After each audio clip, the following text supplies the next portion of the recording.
Le 14 novembre 1847, dans les caves humides d'un ancien moulin abandonné près de Belmont, en Bourgogne, les gendarmes découvrirent 17 êtres humains enchaînés aux murs de pierre. Leurs corps déformés par des années de captivité, leurs esprits brisés par des substances inconnues, ils constituaient la troupe secrète du cirque extraordinaire de Monsieur Beaumont, un spectacle qui n'aurait jamais dû voir le jour. Si vous ressentez déjà un frisson parcourir votre échine, abonnez-vous dès maintenant à cette chaîne et dites-moi en commentaire de quelle ville vous nous écoutez. Car cette histoire, mes chers auditeurs, pourrait bien s'être déroulée plus près de chez vous que vous ne l'imaginez. L'automne de 1847 marquait une période particulièrement sombre pour la France de Louis-Philippe. Le royaume traversait sa plus grave crise économique depuis la Restauration. Les récoltes de pommes de terre avaient été ravagées par le mildiou, comme partout en Europe, provoquant une famine qui touchait particulièrement les populations rurales. Le prix du blé avait doublé en quelques mois, poussant les familles les plus démunies vers la misère absolue. Dans les campagnes bourguignonnes, cette crise prenait des proportions dramatiques. Les vignobles, touchés par une maladie de la vigne que les paysans ne savaient pas encore combattre, produisaient des vendanges dérisoires. Les propriétaires terriens, ruinés, licenciaient leurs ouvriers agricoles par centaines. Les routes de Côte d'Or voyaient défiler un cortège incessant de familles chassées de leurs fermes, leurs maigres possessions entassées sur des charrettes branlantes. C'est dans ce contexte d'instabilité sociale que prospéraient les cirques ambulants et autres spectacles itinérants. Ces troupes bigarrées promettaient l'évasion aux populations rurales affamées d'extraordinaire et de merveilleux. Pour quelques sous, on pouvait oublier pendant une soirée la dure réalité quotidienne et s'émerveiller devant des prouesses impossibles, des créatures venues d'ailleurs, des phénomènes qui défiaient les lois de la nature. La région de Belmont, petite commune nichée dans un vallon entre Dijon et Beaune, était alors connue pour ses vignobles en déclin et ses nombreuses fermes abandonnées. Le village comptait à peine 300 âmes, pour la plupart des vignerons appauvris et des journaliers sans emploi. Les routes poussiéreuses qui serpentaient entre les collines couvertes de vignes malades voyaient régulièrement passer ces caravanes du spectacle. Saltimbanques aux costumes rapiécés, montreurs d'ours dressés, diseuses de bonne aventure, aux doigts chargés de bagues clinquantes, et surtout ces mystérieux cabinets de curiosité où l'on exhibait contre quelques sous les aberrations de la nature. Le maire de Belmont, Théodore Camusat, était un ancien négociant en vin qui avait vu sa fortune s'effondrer avec la crise viticole. Homme pragmatique, il accueillait favorablement ces spectacles ambulants qui apportaient un peu d'animation dans son village moribond et quelques recettes fiscales bienvenues. Sa mairie, installée dans une ancienne maison bourgeoise aux volets décrépits, ne disposait que d'un budget dérisoire. Et chaque taxe perçue sur les forains était précieuse. Parmi ces spectacles ambulants qui sillonnaient la Bourgogne, le cirque extraordinaire de Monsieur Beaumont s'était forgé une réputation particulière au cours des dernières années. Armand Beaumont, homme d'une cinquantaine d'années au visage buriné par les intempéries et aux yeux d'un bleu délavé comme un ciel d'hiver, parcourait les routes de France depuis près de 20 ans. Sa carrière avait commencé modestement. Il était d'abord vendeur ambulant de colportage, proposant aux fermes isolées des tissus, des ustensiles de cuisine et des remèdes de charlatans. La transformation de Beaumont en directeur de cirque s'était faite progressivement, au hasard des rencontres sur les routes.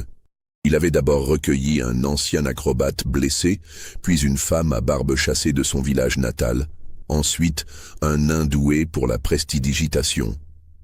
Peu à peu, sa caravane s'était étoffée, attirant les marginaux et les exclus de toutes sortes.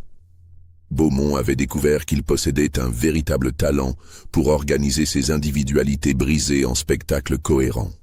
Son cirque n'était pas le plus grand de France, loin s'en faut.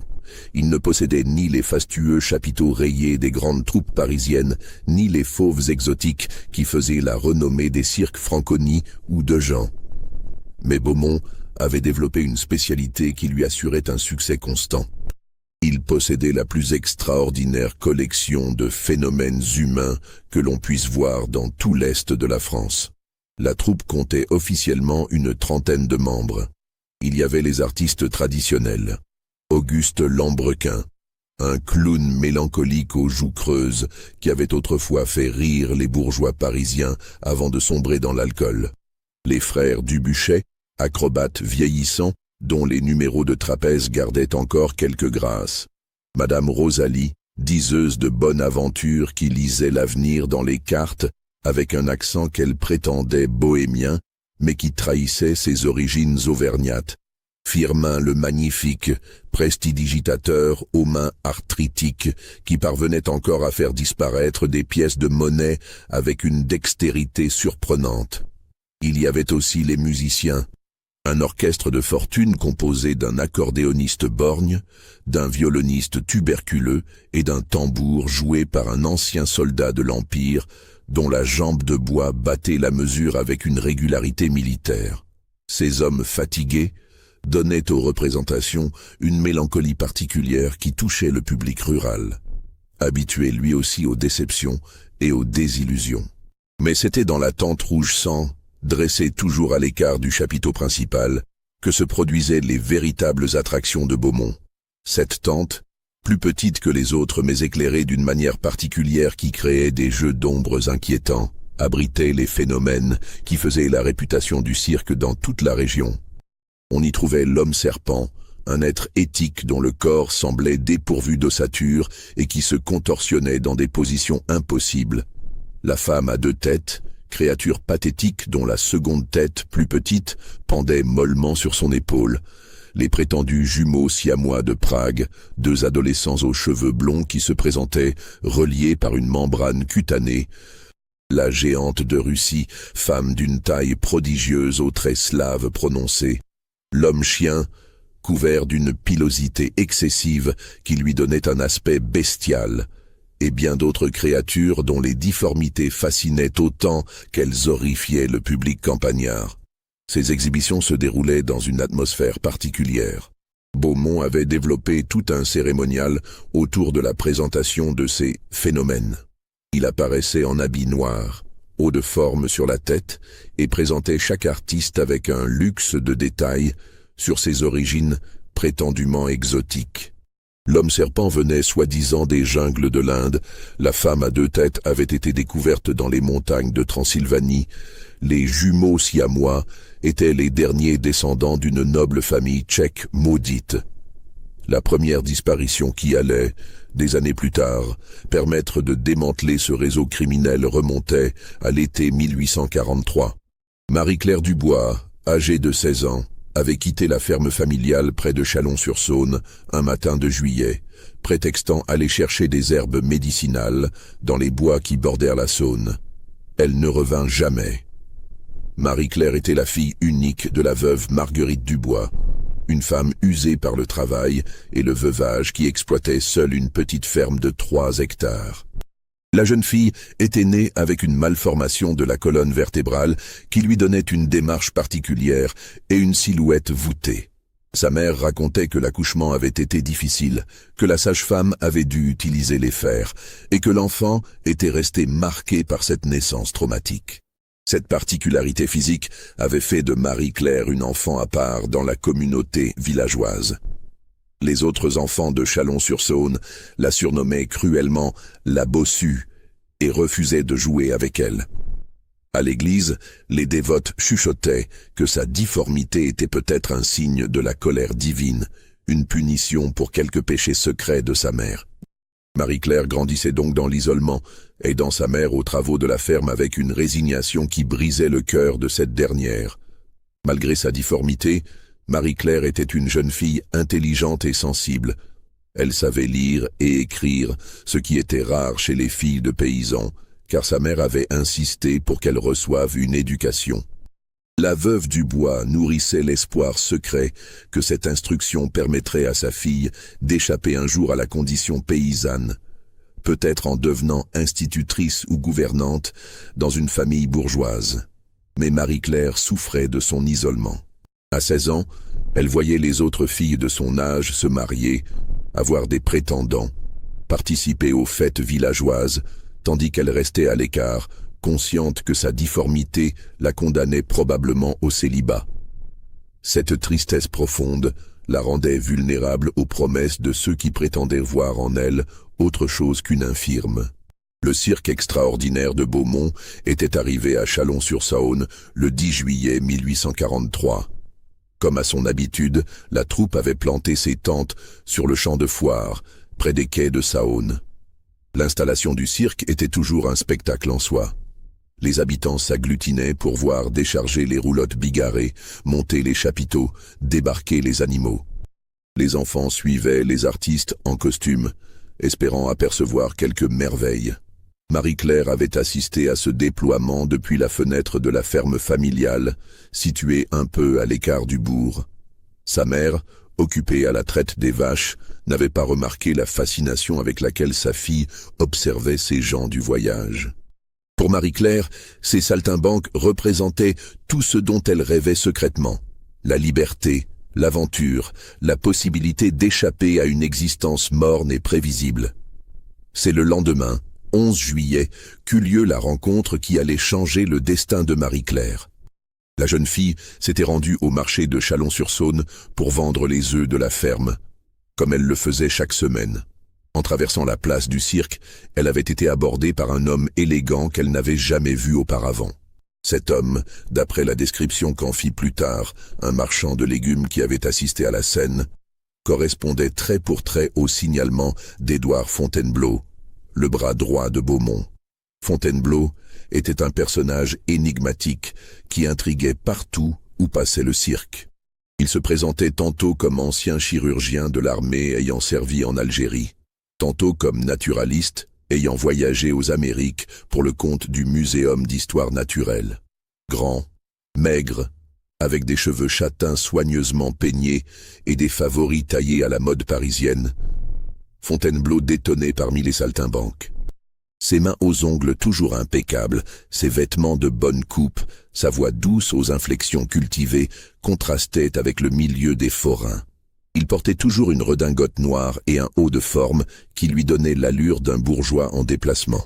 Selon les témoignages recueillis plus tard, Fontainebleau avait abordé Marie-Claire avec une courtoisie exquise. Il s'était présenté comme directeur artistique du cirque et avait expliqué à la jeune fille qu'il était chargé de découvrir de nouveaux talents pour enrichir leur spectacle. Il avait remarqué sa démarche particulière et pensait qu'elle pourrait intéresser le public parisien, friand d'originalité. Marie-Claire, flattée d'être remarquée pour autre chose que sa difformité, avait écouté avec fascination les promesses de Fontainebleau. Il lui parlait de Paris, des grands théâtres, des bourgeois qui applaudissaient les numéros originaux. Il évoquait la possibilité de gagner en un mois plus d'argent que sa mère n'en voyait en une année. Il mentionnait les robes de soie, les bijoux, la célébrité qui l'attendait si elle acceptait de rejoindre leur troupe. Le marchand de légumes qui avait observé la conversation de loin raconta plus tard qu'il avait vu la jeune fille écouter avec des yeux brillants, hochant la tête aux propositions de l'homme en noir. Celui-ci avait sorti de sa poche une bourse de cuir et en avait extrait quelques pièces d'or qu'il avait montrées à Marie-Claire, comme un avant-goût des richesses qui l'attendaient. Fontainebleau avait expliqué à la jeune fille qu'il ne pouvait pas la recruter immédiatement, car il fallait d'abord obtenir l'accord de sa mère et régler certaines formalités administratives. Il lui avait donné rendez-vous le lendemain matin, à l'aube, près du moulin abandonné de Belmont, où il pourrait lui faire rencontrer M. Beaumont en personne et finaliser son engagement. Marie-Claire était rentrée à la ferme dans un état d'exaltation que sa mère remarqua immédiatement. Mais quand la veuve Dubois interrogea sa fille sur les raisons de sa joie soudaine, celle-ci prétexta avoir rencontré une ancienne camarade d'école et changea rapidement de sujet. Elle passa la soirée à ranger ses affaires, choisissant ses plus belles robes, comme si elle préparait un voyage. Le lendemain matin, 12 juillet 1843, Marie-Claire quitta la ferme avant l'aube, laissant un mot pour sa mère, dans lequel elle expliquait qu'elle partait chercher des herbes médicinales dans la forêt et qu'elle rentrerait avant midi. C'était un mensonge. Marie-Claire savait parfaitement qu'elle ne reviendrait pas. La veuve Dubois s'inquiéta quand sa fille ne rentra pas à l'heure prévue. Vers le milieu de l'après-midi, elle se rendit dans les bois où Marie-Claire prétendait être allée. Elle y trouva le panier d'osier de sa fille, abandonné près d'un sentier, mais aucune trace de la jeune fille elle-même. Affolée, Marguerite Dubois courut au village alerter les voisins. Une battue s'organisa rapidement, rassemblant tous les hommes valides de Chalon-sur-Saône. Ils fouillèrent les bois pendant 2 jours, inspectèrent les rives de la Saône, questionnèrent tous les habitants des fermes environnantes.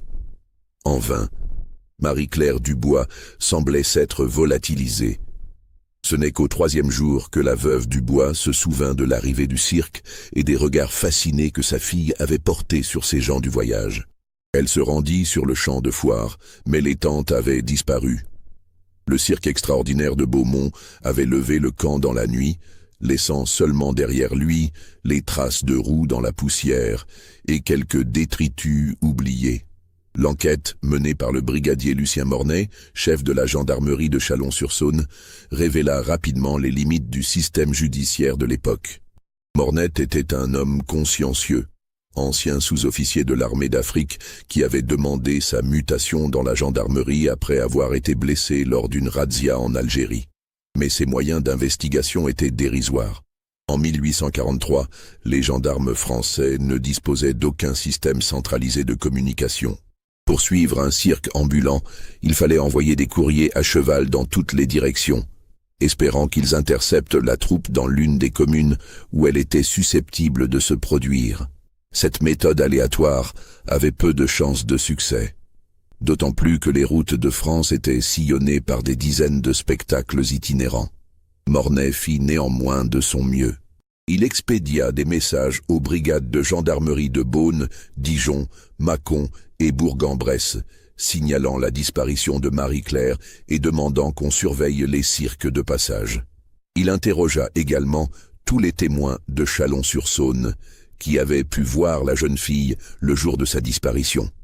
C'est ainsi qu'il rencontra Anatole Perdreau, le marchand de légumes qui avait observé la conversation entre Marie-Claire et l'homme en redingote noire.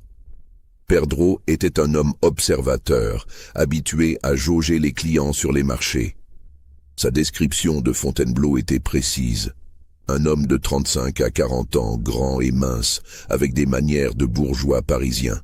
Il portait une redingote noire de bonne coupe, un haut de forme, et tenait une canne à pommeau d'argent.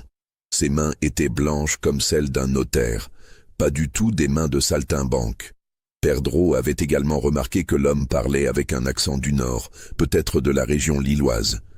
Il se souvenait de l'avoir vu sortir une bourse de cuir rouge de sa poche et montrer des pièces d'or à la jeune fille. Elle l'écoutait comme une sainte écouterait l'ange Gabriel, précisa-t-il au brigadier Mornay. Ces éléments permettaient d'identifier formellement Fontainebleau, mais pas de retrouver sa trace. Le cirque extraordinaire de Beaumont était une troupe nomade qui ne suivait aucun itinéraire fixe, s'adaptant aux opportunités et aux saisons. En été, elle préférait les régions viticoles où les paysans avaient quelques sous à dépenser après les vendanges. En hiver, elle descendait vers le Midi, évitant les régions enneigées où les déplacements devenaient difficiles. Mornay reçut quelques réponses à ses courriers. La brigade de Beaune signala le passage d'un cirque correspondant au signalement, mais celui-ci avait déjà quitté la ville quand la lettre était arrivée. Celle de Dijon mentionna qu'un spectacle ambulant s'était produit sur la place de la Libération. Mais les gendarmes n'avaient pas eu l'occasion de contrôler l'identité des forains. Au fil des semaines, l'affaire Marie-Claire Dubois sombra dans l'oubli administratif. D'autres crimes et délits réclamaient l'attention des forces de l'ordre. La disparition d'une jeune paysanne infirme, dans une époque où tant de familles étaient disloquées par la misère, ne constituait pas une priorité pour les autorités. La veuve Dubois, elle, ne renonça jamais. Pendant des mois, elle parcourut la région à pied, questionnant les habitants des villages, inspectant tous les cirques qui passaient, espérant retrouver la trace de sa fille. Cette quête obsessionnelle ruina sa santé et ses finances. Elle négligea sa ferme, vendit ses vaches une à une pour financer ses déplacements, sombra peu à peu dans une pauvreté qui acheva de l'isoler socialement. Au fil des années, d'autres disparitions furent signalées sur ce qui semblait être l'itinéraire du cirque extraordinaire de Beaumont. Toujours des jeunes gens présentant des particularités physiques remarquables. Toujours issus de familles pauvres et isolées. Toujours dans des circonstances similaires. Contact avec un membre du cirque.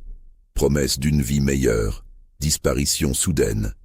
En août 1844, ce fut Pierre-Auguste Grandjean, un garçon de 14 ans de Saint-Romain, né avec 6 doigts à chaque main. Ses parents exploitaient une vigne de 2 hectares, qui leur permettait tout juste de survivre.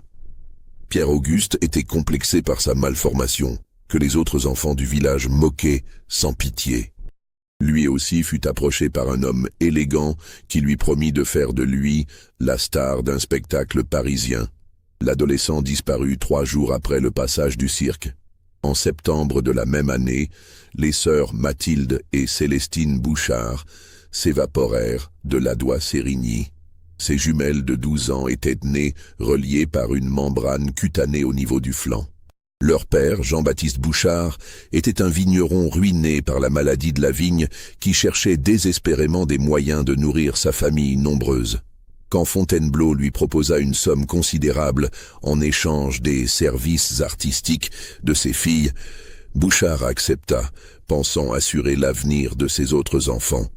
En octobre 1844, ce fut le tour de Julien Morveau, un adolescent albino de Tournu, dont la peau blanche et les cheveux décolorés faisaient sensation dans sa région natale. En mars 1845, Simone Barthélemy, une fillette de Montbard née sans bras, disparut après qu'on l'eût vue parler avec un monsieur de la ville, près du campement d'un cirque. À chaque fois, le même schéma se répétait. Contact avec un membre du cirque, généralement Fontainebleau lui-même, promesse de richesse et de célébrité, disparition dans les jours qui suivaient le départ de la troupe. Les familles, généralement issues des classes les plus démunies de la société rurale, n'avaient ni les moyens ni l'influence nécessaire pour mener leurs propres investigations ou faire pression sur les autorités. Beaucoup finissaient par accepter une version officielle qui arrangeait tout le monde. Leurs enfants avaient choisi de suivre le cirque, attirés par la liberté de la route et la promesse d'échapper à une existence misérable dans des campagnes en crise. Cette explication permettait aux familles de garder un espoir. Peut-être leurs enfants avaient-ils trouvé une vie meilleure ailleurs. Cette acceptation résignée était encouragée par un système de corruption qui remontait jusqu'aux plus hautes sphères de l'administration départementale. Le préfet Anatole Deschamps, nommé en Côte-d'Or en 1845, entretenait des relations troubles avec plusieurs troupes ambulantes qui sillonnaient son département. Deschamps était un homme de 50 ans, diplômé de l'école polytechnique, qui avait fait carrière dans l'administration préfectorale sous la monarchie de Juillet. Officiellement, il prônait une politique libérale envers les spectacles ambulants, considérant qu'ils constituaient un divertissement nécessaire pour les populations rurales et un apport économique non négligeable pour les communes. Dans ses rapports au ministère de l'Intérieur, Deschamps vantait l'apport culturel et financier de ces divertissements populaires qui égayent la vie de nos populations campagnardes et constituent un exutoire salutaire aux tensions sociales engendrées par la crise agricole. Il soulignait que ces spectacles contribuaient à maintenir l'ordre public en offrant aux masses rurales des distractions qui les détournaient de la contestation politique. Ce que Deschamps ne mentionnait pas dans ses rapports officiels, c'étaient les enveloppes que lui remettait personnellement Beaumont lors de chacun de ses passages à Dijon. Ces versements d'un montant considérable transitaient par un compte bancaire ouvert sous le nom de Société d'encouragement aux arts populaires, une association fictive créée par Fontainebleau pour blanchir les revenus du cirque. Le système était ingénieux. Beaumont versait officiellement une contribution volontaire à cette société, laquelle redistribuait les fonds sous forme de subventions culturelles à diverses personnalités influentes du département. Deschamps touchait ainsi plusieurs milliers de francs par an, somme énorme pour l'époque, qui s'ajoutait à son traitement de préfet. En échange, Deschamps veillait à ce que les contrôles administratifs sur le cirque restent purement formels. Les gendarmes recevaient des instructions discrètes pour ne pas importuner la troupe de Beaumont, et les plaintes des familles concernant des disparitions étaient classées sans suite ou attribuées à des fugues volontaires. Cette protection s'étendait aux échelons inférieurs de l'administration. Le maire de Belmont, Théodore Camusat, percevait lui aussi des gratifications régulières en échange de sa discrétion. Camusat mettait à disposition du cirque l'ancien moulin abandonné de sa commune, officiellement pour y remiser le matériel pendant les périodes de repos, en réalité pour des usages bien plus sinistres. L'affaire aurait peut-être sombré définitivement dans l'oubli sans l'intervention inattendue du docteur Henri Chevalier. Ce médecin parisien de 38 ans, spécialiste des maladies mentales et fervent défenseur de la phrénologie, se trouvait en Bourgogne à l'automne 1847 pour mener une étude sur les effets de la malnutrition sur le développement cérébral des populations rurales. Chevalier était un homme de science éclairé, formé à la faculté de médecine de Paris, qui s'intéressait particulièrement aux théories nouvelles sur le fonctionnement du cerveau humain. Disciple de Franz Joseph Gall, il croyait fermement que la forme du crâne révélait les capacités intellectuelles et les penchants moraux des individus. Cette conviction l'avait amené à étudier les populations marginales, criminelles, aliénées, mais aussi personnes présentant des difformités congénitales. Son séjour en Bourgogne s'inscrivait dans le cadre d'une mission officielle commandée par l'Académie de médecine. La crise agricole qui frappait la France depuis 1846 avait provoqué des cas de malnutrition sévère, particulièrement chez les enfants des campagnes. Chevalier devait étudier les conséquences de ces carences alimentaires sur le développement physique et mental de cette population vulnérable. Le médecin parisien logeait à Beaune, dans l'hôtel de la Poste, et rayonnait de là dans toute la région pour examiner les cas les plus intéressants signalés par les médecins locaux. C'est au cours de l'une de ces tournées qu'il fut amené à assister à une représentation du cirque extraordinaire de Beaumont. C'était le 25 octobre 1847 et le cirque s'était installé sur la place de la Halle à Beaune pour une série de représentations de 3 jours. Chevalier, qui s'intéressait professionnellement aux anomalies physiques, avait été intrigué par les affiches qui promettaient les plus extraordinaires phénomènes de la nature humaine, jamais rassemblés sous un même chapiteau. La représentation se déroulait dans la tente rouge sang que Beaumont réservait à ses attractions les plus particulières. L'atmosphère y était oppressante. Un éclairage aux chandelles créait des jeux d'ombres inquiétants. L'air était saturé d'encens et d'autres fumées aux odeurs douceâtres que Chevalier ne parvenait pas à identifier. Le public, composé essentiellement de paysans et d'artisans beauvais, regardait les numéros dans un silence religieux mêlé de fascination et d'effroi. Beaumont officiait en maître de cérémonie, vêtu de son habit noir et de son haut de forme. Sa voix portait dans toute la tente, tandis qu'il présentait ces phénomènes avec un luxe de détails sur leurs origines prétendument exotiques. Il parlait de malédictions ancestrales, de terres lointaines, où la nature créait des êtres extraordinaires, de mystères que la science n'avait pas encore percés.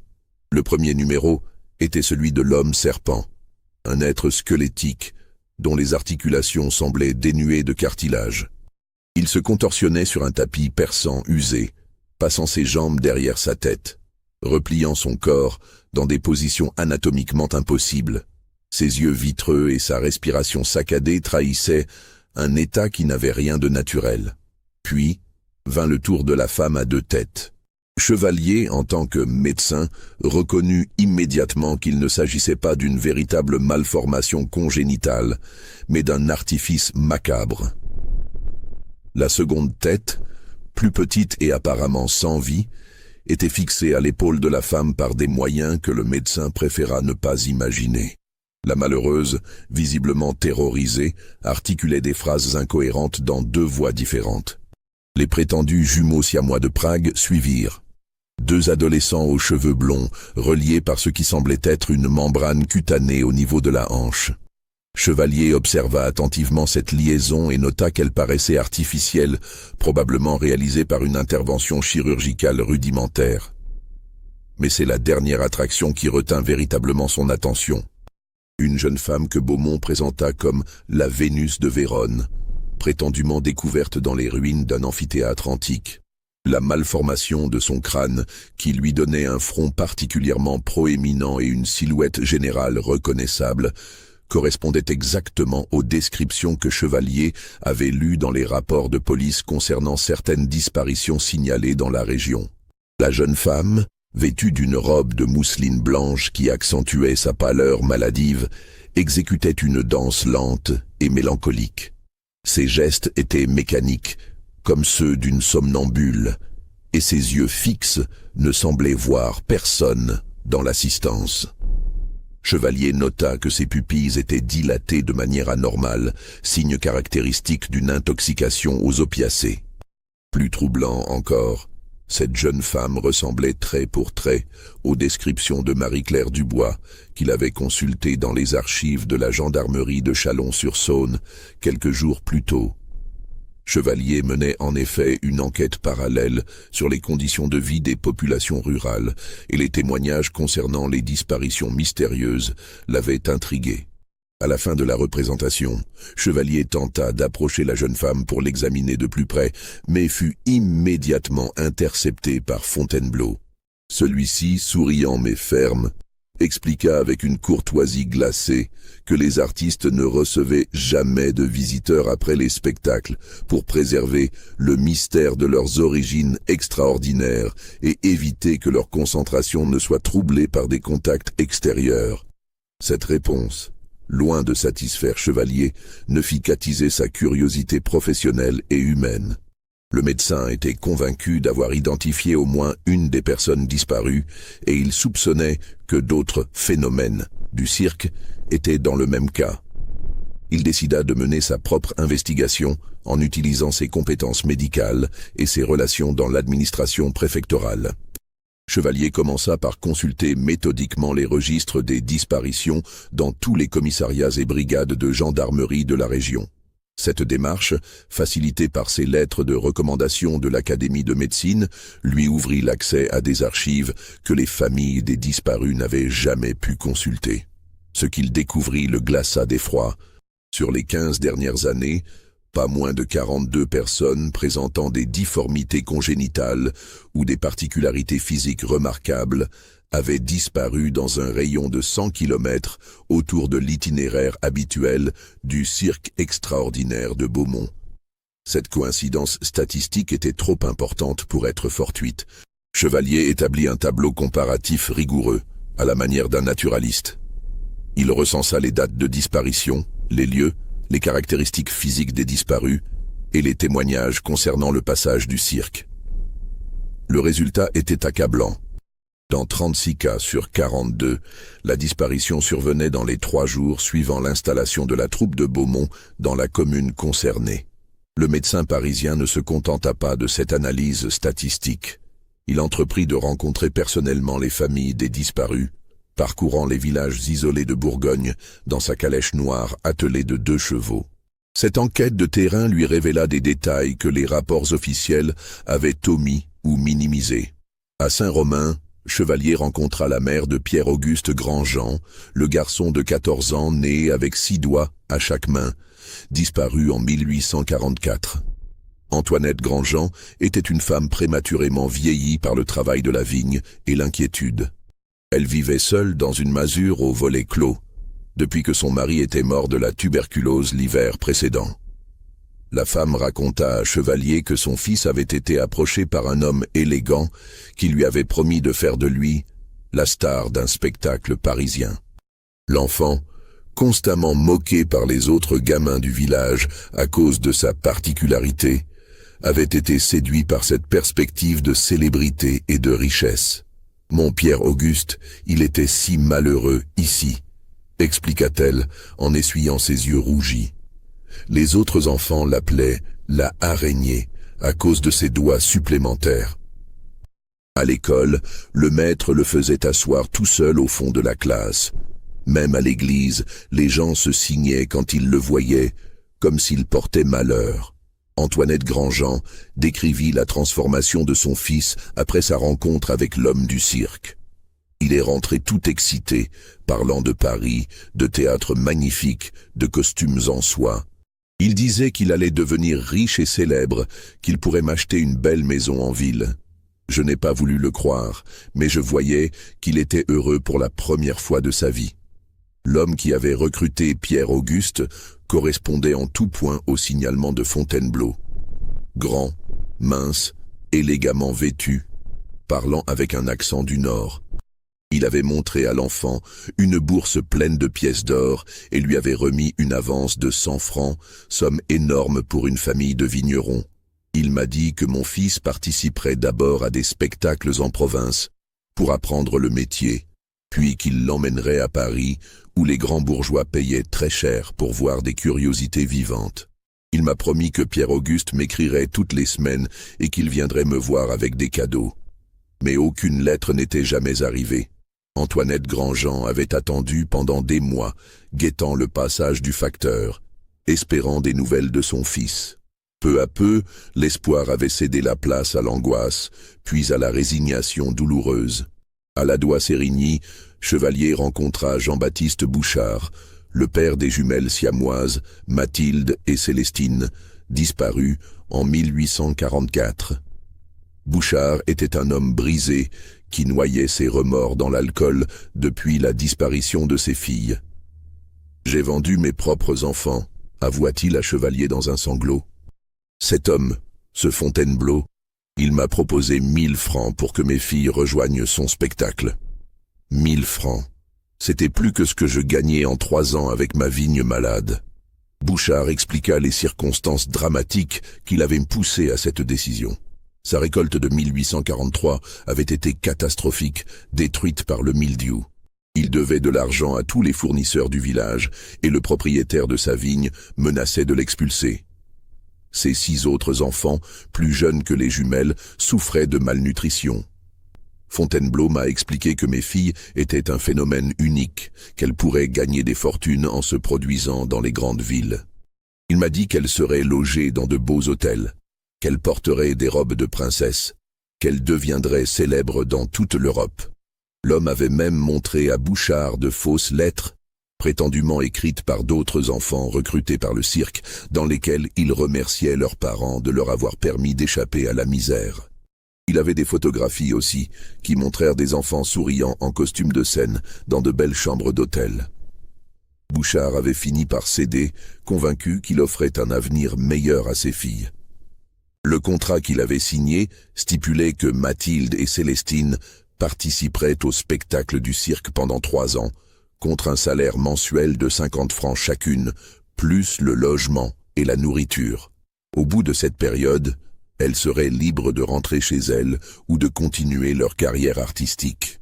Mes filles étaient contentes de partir, se souvenait douloureusement Bouchard. Elles en avaient assez d'être montrées du doigt au village. Elles rêvaient de voir du pays, de porter de belles robes. Quand elles sont montées dans la roulotte avec ce Fontainebleau, elles m'ont fait des signes par la fenêtre. Elles souriaient. Mais là aussi, aucune nouvelle n'était jamais arrivée. Les lettres promises ne venaient pas, les 50 francs mensuels n'étaient jamais versés. Quand Bouchard avait tenté de retrouver la trace du cirque pour réclamer des explications, on lui avait répondu que ses filles avaient quitté la troupe de leur propre initiative pour suivre un autre spectacle. Si cette révélation vous donne des frissons, n'hésitez pas à liker cette vidéo et à me dire en commentaire ce que vous pensez qui est arrivé à ces enfants. Partout où ils passaient, Chevalier entendait les mêmes récits tragiques. À Tournu, la famille de Julien Morveau, l'adolescent albinos, lui raconta comment leur fils avait été séduit par les promesses de Fontainebleau. À Montbard, les parents de Simone Barthélemy, la fillette née sans bras, décrivirent leur désespoir de n'avoir jamais reçu de nouvelles. Dans chaque cas, le processus était identique. Repérage d'un enfant présentant une particularité physique, approche bienveillante de Fontainebleau, promesse de richesse et de célébrité, signature d'un contrat en apparence légal, départ de l'enfant avec la troupe, puis silence total. Chevalier réalisa qu'il était face à un système parfaitement organisé d'enlèvement et de trafic d'êtres humains. Les contrats artistiques n'étaient qu'une façade légale destinée à rassurer les familles et à éviter les poursuites judiciaires. Une fois entre les mains de Beaumont et de ses complices, les victimes disparaissaient dans un réseau criminel dont personne ne connaissait l'étendue réelle. Le médecin parisien décida de passer à l'action. Il ne pouvait pas compter sur les autorités locales, manifestement corrompues ou incompétentes. Il lui fallait obtenir des preuves irréfutables de ce trafic pour alerter l'opinion publique et forcer le gouvernement à intervenir. Se faisant passer pour un collectionneur fortuné, désireux d'acquérir des pièces rares pour son cabinet de curiosités privées, Chevalier prit contact avec Beaumont par l'intermédiaire d'un marchand d'art de Dijon qui servait occasionnellement d'intermédiaire pour ce type de transactions clandestines. La rencontre fut arrangée pour le 3 novembre 1847 dans l'arrière-salle de l'auberge du Chapeau Rouge à Nuit-Saint-Georges. Chevalier s'y rendit déguisé en riche bourgeois parisien, portant un manteau de fourrure et des bijoux voyants. Il avait préparé une fausse identité, se faisant passer pour un banquier amateur de curiosités anatomiques. Beaumont se présenta accompagné de Fontainebleau et d'un troisième homme que Chevalier n'avait jamais vu. C'était un individu trapu aux mains épaisses, au regard fuyant, qui parlait peu mais observait tout. Beaumont le présenta comme « Monsieur Gravotte, notre associé financier ». La conversation commença de manière anodine. Beaumont se présentait comme un homme d'affaires avisé qui répondait à une demande croissante du public pour l'extraordinaire et l'inédit. « Les gens s'ennuient, docteur », dit-il en sirotant un verre de marque de Bourgogne. La société bourgeoise étouffe dans ses conventions. Nos contemporains veulent voir ce qu'ils n'ont jamais vu, ressentir des émotions nouvelles. Nous leur offrons cela. Beaumont expliqua que son cirque s'adressait à deux types de clientèle. D'un côté, les spectacles publics destinés aux populations rurales, friandes de divertissements spectaculaires. De l'autre, une clientèle plus fortunée et plus raffinée, composée de collectionneurs privés, de médecins, de naturalistes, d'amateurs d'art qui recherchaient des pièces uniques pour leur cabinet personnel. Il existe, monsieur Chevalier, une demande considérable pour les spécimens humains authentiques, précisa Fontainebleau. Les grands collectionneurs européens sont prêts à payer des sommes considérables pour acquérir des phénomènes véritables, non truqués. Nous disposons d'un réseau de pourvoyeurs qui nous permet de répondre à cette demande. Au cours de cette conversation, Beaumont laissa échapper des détails de plus en plus troublants. Il mentionna une réserve d'artistes qu'il gardait dans un lieu sûr, loin des regards indiscrets, pour les former à leur numéro et les préparer à leurs futures performances. Il parla également d'un associé parisien qui finançait ses activités en échange d'une part des bénéfices et de certains services particuliers. Nos pensionnaires sont logés dans d'excellentes conditions, assura Beaumont. Ils reçoivent une nourriture abondante, des soins médicaux réguliers, une formation artistique complète.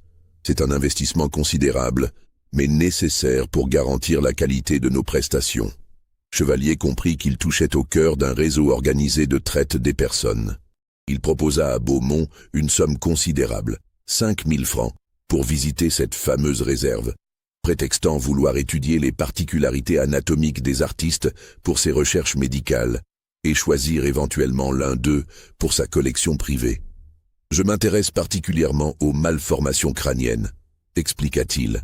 « J'ai besoin d'examiner de près les spécimens pour déterminer leur valeur scientifique.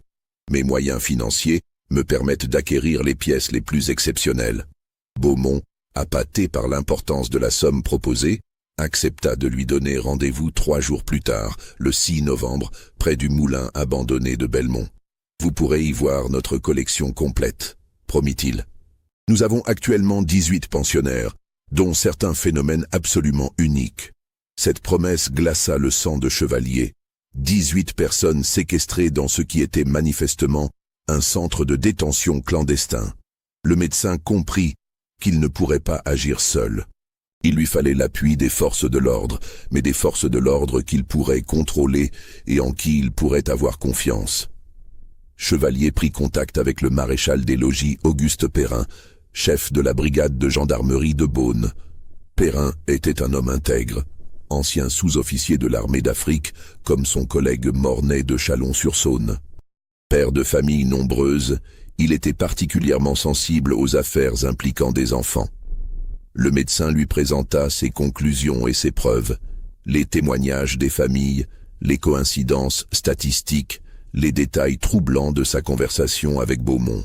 Perrin, d'abord sceptique, fut rapidement convaincu par la rigueur de l'enquête menée par Chevalier. « Si ce que vous me dites est vrai, docteur, nous sommes face à l'un des crimes les plus abominables que j'ai jamais rencontrés, » déclara le gendarme. « Des enfants vendus comme du bétail, séquestrés, exploités. C'est contre nature. » Perrin accepta d'accompagner Chevalier au rendez-vous de Belmont, mais en prenant des précautions militaires. Il recruta 2 de ses gendarmes les plus sûrs, Victor Dumont et Émile Roussel, et organisa une opération discrète pour le 6 novembre au soir. La nuit du 6 novembre 1847 était particulièrement froide et humide. Un brouillard épais montait de la Saône et enveloppait les collines bourguignonnes d'un linceul grisâtre qui étouffait les sons. Chevalier se rendit au moulin de Belmont dans sa calèche, accompagné discrètement par Perrin et ses 2 gendarmes qui avaient pris position autour du bâtiment avant l'heure du rendez-vous. Le moulin de Belmont était une construction du XVIe siècle, abandonné depuis une dizaine d'années après que son dernier propriétaire, Jean-Claude Ferrand, eut fait faillite suite à une série de mauvaises récoltes. Le bâtiment, construit en pierre de taille bourguignonne, comportait 3 niveaux. Les caves voûtées qui abritaient autrefois les meules, le rez-de-chaussée où l'on stockait les grains et l'étage qui servait de logement aux meuniers. Ses murs épais et sa situation isolée au fond d'un vallon boisé à 2 kilomètres du village en faisaient un lieu idéal pour dissimuler des activités illégales. Le maire Camusat avait officiellement mis le bâtiment à la disposition du cirque pour y remiser son matériel, moyennant une location dérisoire qui arrangeait les finances communales. Beaumont et Fontainebleau attendaient Chevalier près de l'entrée principale, accompagnés de 2 hommes que le médecin n'avait jamais vus. L'un était le fameux Gravotte, l'associé financier aperçu à Nuit-Saint-Georges. L'autre, un colosse roux aux bras tatoués, était présenté comme « Prosper, notre gardien ». « Bonsoir, docteur Chevalier », salua Beaumont avec une courtoisie empressée. « J'espère que vous n'avez pas eu trop de difficultés à nous trouver.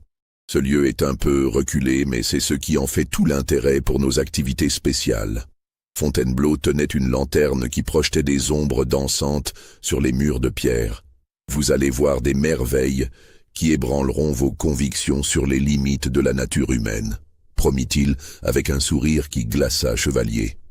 Les 5 hommes pénétrèrent dans le moulin par une porte de bois vermoulu qui grinça sinistrement sur ses gonds. L'intérieur sentait l'humidité, la moisissure et autre chose que Chevalier préféra ne pas identifier. Fontainebleau éclairait le chemin tandis qu'il descendait un escalier de pierre usée qui menait aux caves. Ce qu'ils découvrirent dans les souterrains du moulin dépassa les pires appréhensions de Chevalier. Dans une succession de salles voûtées qui servaient autrefois de réserves à grains, 17 personnes étaient maintenues en captivité dans des conditions épouvantables. Certaines étaient enchaînées au mur par des fers aux chevilles, d'autres enfermées dans des cages de bois grossièrement assemblées. Toutes portaient les stigmates d'un long emprisonnement. Maigreur extrême, pâleur maladive, regard vide. La puanteur était insoutenable, mélange d'excréments, d'urine, de nourriture avariée et de chair humaine non lavée. Mais le plus choquant était l'état mental des prisonniers. Beaucoup semblaient plongés dans un état de stupeur artificielle. Leurs pupilles dilatées, leurs gestes mécaniques, leur incapacité à réagir aux stimuli extérieurs trahissaient l'usage massif de substances pour les maintenir dans un état de soumission absolue. Chevalier, qui connaissait les effets de l'opium, du laudanum et des autres drogues utilisées en médecine, réalisa que ces malheureux étaient maintenus en permanence sous l'influence de narcotiques. Cette méthode permettait non seulement d'éviter les tentatives d'évasion, mais aussi de rendre les victimes complètement dépendantes de leur geôlier. Nos pensionnaires reçoivent un traitement médical adapté à leur état, expliqua Fontainebleau avec un cynisme révoltant. Beaucoup souffrent de troubles mentaux liés à leurs conditions physiques particulières. Nous leur administrons des calmants qui apaisent leur mélancolie et leur permettent de supporter leur situation. Parmi les captifs, Chevalier reconnut plusieurs des personnes dont les familles lui avaient à parler.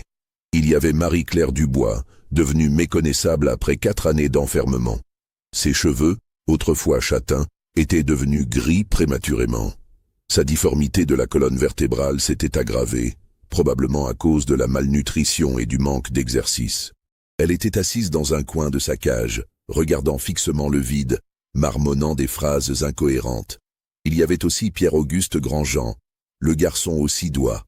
À 14 ans lors de sa disparition, il en paraissait maintenant 20, vieilli prématurément par les épreuves. Ses mains particulières, qui avaient fait sa malédiction au village, étaient maintenant couvertes de cicatrices, comme si on les avait utilisées pour des expérimentations. Les jumelles Mathilde et Célestine Bouchard étaient là aussi, mais dans un état qui serrait le cœur. La membrane qui les reliait avait été grossièrement élargie par une intervention chirurgicale sauvage, créant une liaison plus spectaculaire pour les besoins du spectacle. Les 2 fillettes, qui avaient 12 ans lors de leur enlèvement, n'en paraissaient plus que 8 ou 9, émaciées par des années de malnutrition contrôlée. Il y avait encore Julien Morveau, l'adolescent albinos de Tournu, dont la peau diaphane était couverte de plaies dues au manque d'hygiène. Simone Barthélemy, la fillette de Montbard, née sans bras, était recroquevillée dans une cage si petite qu'elle ne pouvait pas se tenir debout. Mais il y avait aussi d'autres victimes que Chevalier ne connaissait pas, probablement enlevées dans des régions plus éloignées. Un homme adulte atteint de nanisme, une femme couverte d'une pilosité excessive, des enfants présentant diverses malformations. Au total, 17 êtres humains transformés en objets de spectacle et de collection. Comme vous pouvez le constater, nous disposons d'un échantillonnage remarquable, commenta Beaumont avec la fierté d'un marchand présentant sa marchandise. Chaque spécimen a été soigneusement sélectionné pour ses qualités uniques. Nous investissons beaucoup dans leur entretien et leur dressage. Fontainebleau expliqua le système avec un détachement professionnel révoltant. Les victimes étaient classées en 3 catégories. La première comprenait celles destinées au spectacle public, qui devaient conserver une apparence et des capacités suffisantes pour exécuter des numéros. La deuxième regroupait les pièces de collection destinées à la vente à des particuliers fortunés. La troisième, la plus sinistre, rassemblait celles utilisées pour des expérimentations scientifiques. Nous collaborons avec plusieurs médecins et naturalistes européens qui étudient les anomalies de la nature humaine, précisa Fontainebleau. Nos spécimens leur permettent de faire progresser la science tout en générant des revenus substantiels. Chevalier comprit avec horreur qu'il était face à un véritable laboratoire d'expérimentation humaine clandestin. Ces malheureux servèrent de cobayes à des médecins peu scrupuleux qui prétendaient faire avancer la connaissance médicale en pratiquant sur eux des interventions interdites. Cette jeune femme, par exemple, continua Fontainebleau en désignant Marie-Claire Dubois, présente une malformation crânienne fascinante. Nous avons effectué plusieurs trépanations exploratoires pour étudier la structure de son cerveau. Les résultats sont très instructifs. Le médecin parisien dut faire un effort surhumain pour ne pas exploser de rage. Il comprenait maintenant pourquoi Marie-Claire semblait si diminuée mentalement. On avait pratiqué sur elle des opérations chirurgicales sauvages qui avaient endommagé son cerveau. Beaumont proposa à Chevalier de tester certains spécimens pour évaluer leur intérêt commercial. Vous pouvez examiner ceux qui vous intéressent, docteur. Nous organisons parfois des séances privées pour nos clients potentiels, afin qu'ils puissent apprécier la qualité de notre marchandise. C'est à ce moment que Fontainebleau fit une erreur fatale.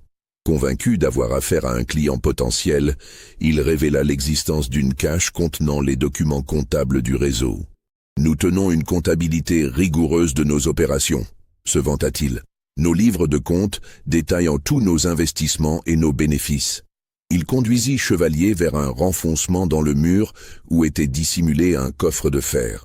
À l'intérieur, le médecin aperçut des liasses de documents, des actes de vente déguisés en contrats artistiques, des correspondances avec des acheteurs de toute l'Europe, des reçus de paiement, et surtout une liste détaillée de commandes émanant de riches collectionneurs prêts à payer des fortunes pour acquérir des spécimens humains rares. Parmi ces documents, Chevalier reconnut la signature du préfet des Champs sur plusieurs autorisations de circulation, confirmant la corruption des autorités départementales. Il y avait aussi des lettres de médecins parisiens, londoniens et viennois, commandant des spécimens particuliers pour leurs recherches privées. C'est à ce moment que Perrin et ses gendarmes choisirent d'intervenir. Le signal convenu était un coup de sifflet de chevalier, mais la vue de ces horreurs avait rendu le médecin muet d'indignation. Heureusement, les gendarmes avaient entendu assez d'éléments compromettants pour agir. « Gendarmerie, personne ne bouge !» cria Perrin en surgissant dans les caves, pistolet au poing, suivi de Dumont et Roussel. La surprise fut totale. Gravotte tenta de s'enfuir mais fut rapidement maîtrisé par Roussel. Prosper, le gardien, se jeta sur Dumont mais une crosse de mousqueton l'assomma net. Beaumont et Fontainebleau, pétrifiés, levèrent les mains sans résistance. « Nom de Dieu !» murmura Perrin en découvrant l'étendue de l'horreur. Le gendarme endurci, qui avait vu les champs de bataille d'Algérie, fut bouleversé par le spectacle de ces êtres humains réduits à l'état d'animaux de foire. Fontainebleau tenta une dernière fois d'expliquer la situation. Selon lui, ces personnes étaient des volontaires qui avaient signé des contrats pour se produire dans le cirque. Les chaînes n'étaient qu'une mesure de sécurité pour éviter qu'elles se blessent lors de leur crise de mélancolie. Les drogues étaient des médicaments prescrits pour calmer leurs dérangements mentaux naturels. Mais l'explication s'effondra immédiatement quand Perrin découvrit le contenu complet de la cache. Les documents révélaient l'existence d'un véritable réseau international de trafic d'êtres humains déguisés en spectacles itinérants. Les ramifications s'étendaient de Londres à Vienne, en passant par les grandes capitales européennes, où une clientèle fortunée et perverse payait des fortunes pour s'offrir des collections humaines privées. L'arrestation de Beaumont et de ses complices dans la nuit du 6 au 7 novembre 1847 provoqua un scandale qui remonta jusqu'aux plus hautes sphères de l'État. L'enquête, menée conjointement par la gendarmerie et la police judiciaire parisienne, révéla l'existence d'un réseau criminel d'une ampleur insoupçonnée. Le sauvetage des 17 victimes fut un cauchemar logistique et médical. Plusieurs étaient dans un état si grave qu'elles durent être hospitalisées d'urgence à l'Hôtel-Dieu de Dijon. D'autres, trop intoxiquées par des années de drogue, ne survécurent pas au sevrage brutal. 4 personnes moururent dans les semaines qui suivirent leur libération, leurs organismes trop affaiblis par les mauvais traitements. Le procès se déroula à Dijon au printemps 1848, quelques mois après la Révolution qui avait chassé Louis-Philippe et instauré la Deuxième République. Cette coïncidence historique donna une résonance particulière à l'affaire, qui fut présentée comme un symbole de la corruption de l'Ancien Régime. Fontainebleau, dans l'espoir d'échapper à la guillotine, dénonça l'ensemble du réseau et révéla le fonctionnement du système. Les victimes étaient choisies selon des critères précis, toujours des personnes isolées socialement, issues de familles pauvres et présentant des particularités physiques recherchées par les collectionneurs. Une fois capturées, elles étaient maintenues en captivité dans différents lieux à travers la France. Caves, granges abandonnées, propriétés isolées. Un système de rotation permettait d'éviter les soupçons. Les drogues, principalement l'opium et ses dérivés, les maintenaient dans un état de dépendance qui rendait toute évasion impossible. Certaines victimes étaient destinées au spectacle public, d'autres aux collections privées. Les plus précieuses étaient vendues à des amateurs fortunés qui les gardaient comme des curiosités vivantes dans leur demeure. D'autres encore servaient de sujet d'expérimentation pour des médecins peu scrupuleux. Le préfet Deschamps, compromis par sa signature sur de nombreux documents, fut discrètement muté en Algérie où il mourut de fièvre typhoïde 6 mois plus tard. Le maire Camusat disparut mystérieusement avant le procès, probablement assassiné pour garantir son silence. Plusieurs magistrats et fonctionnaires furent également écartés, leur carrière brisée. Les condamnations furent sévères. Beaumont fut guillotiné à Dijon le 15 août 1848. Selon les témoins, il monta à l'échafaud en proclamant son innocence et en accusant les puissants de ce monde d'avoir fait de lui un bouc émissaire. Fontainebleau, qui avait collaboré avec la justice, vit sa peine commuée en déportation à vie en Guyane, où il mourut du choléra en 1852. Quant aux victimes, leur sort demeura tragique. Marie-Claire Dubois survécut, mais ne retrouva jamais complètement la raison. Les trépanations sauvages qu'elle avait subies l'avaient définitivement diminuée. Elle fut placée dans l'hospice de Dijon, où elle passa ses dernières années, parlant sans cesse d'un cirque de l'enfer où des hommes en noir l'avaient forcée à danser pour des spectateurs invisibles. Elle s'éteignit en 1867, emportant avec elle les derniers secrets de cette affaire. Pierre-Auguste Grandjean retourna chez sa mère, mais ne parvint jamais à s'adapter à une existence normale. Les expérimentations sur ses mains l'avaient rendu invalide, et les traumatismes psychologiques le poursuivirent jusqu'à sa mort prématurée en 1855. Les jumelles Bouchard moururent toutes deux dans l'année qui suivit leur libération, leurs organismes trop affaiblis par les interventions chirurgicales qu'elles avaient subies. L'affaire du cirque extraordinaire marqua profondément l'opinion publique française et européenne. Elle contribua à renforcer la législation sur les spectacles ambulants et la protection des personnes vulnérables. Mais elle laissa aussi de nombreuses zones d'ombre qui alimentent encore aujourd'hui les interrogations des historiens. Les autorités ne retrouvèrent jamais trace de l'associé parisien mentionné par Beaumont. Les listes de clients découvertes dans ces affaires furent classées secrètes et ne furent jamais rendues publiques, probablement pour protéger des personnalités compromettantes. Plusieurs témoins affirmèrent avoir vu des notables et même des membres de l'aristocratie assister à des représentations privées, mais aucune enquête ne fut jamais menée dans cette direction. Le docteur Chevalier, devenu malgré lui le héros de cette affaire, continua ses recherches médicales, mais ne put jamais oublier ce qu'il avait découvert dans les caves de Belmont. Dans ses mémoires, publiés en 1875, il écrivait « Cette affaire nous a révélé les abîmes de cruauté que peut receler le cœur humain quand l'appât du gain l'emporte sur toute humanité. Elle nous rappelle que la barbarie peut se dissimuler sous les habits de la civilisation la plus raffinée. Aujourd'hui encore, l'ancien moulin de Belmont porte les cicatrices de cette tragédie. Le bâtiment, qui appartient désormais à la commune, n'a jamais été réhabilité. Les caves où furent découvertes les victimes sont murées depuis 1848, et les habitants de la région évitent de s'en approcher, particulièrement la nuit. Dans les archives départementales de Côte-d'Or, le dossier de l'affaire Beaumont occupe plusieurs mètres linéaires. Mais selon certains historiens, de nombreuses pièces auraient mystérieusement disparu au fil des années, notamment celles concernant les commanditaires fortunés du réseau. Simple négligence ou volonté délibérée d'effacer les traces d'un scandale qui éclaboussait trop de notables? Vous croyez que tout a été révélé? Commentez ci-dessous ce que vous pensez, abonnez-vous à cette chaîne et partagez cette histoire avec tous ceux qui aiment les mystères sombres de l'histoire. Car peut-être que d'autres secrets de cette époque attendent encore d'être découverts dans les archives oubliées de nos vieilles communes. Cette histoire, mes chers auditeurs, nous rappelle que derrière le spectacle et l'émerveillement peuvent parfois se cacher les plus terribles réalités humaines. L'automne de 1847 à Belmont reste dans les mémoires comme l'un des épisodes les plus sombres de l'histoire des spectacles ambulants en France. Une histoire qui nous interroge encore aujourd'hui sur notre capacité à fermer les yeux sur la souffrance d'autrui et sur le prix que certains sont prêts à payer pour leur divertissement.